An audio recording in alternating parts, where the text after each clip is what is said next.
زکات کے پیسے ہم اپنے رشتہ داروں کو دے سکتے ہیں بغیر بتائے؟ بغیر بتائے دینا ہی فائدہ ہے۔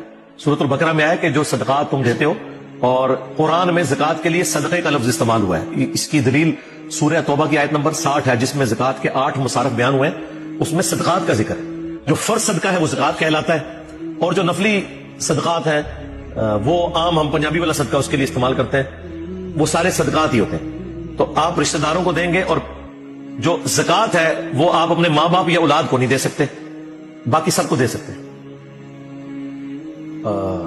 بہن بھائی سب سے پہلا حق ہے کہ انہیں زکات دیں، ان پہ زکات لگتی ہے۔ جن سے آپ پیدا ہوئے یا جو آپ سے پیدا ہوئے انہیں زکات نہیں لگی، یعنی ماں باپ، دادا دادی، نانا نانی، اور بیٹا بیٹی، پوتا پوتی، نواسا نواسی، اسے زکات نہیں لگتی۔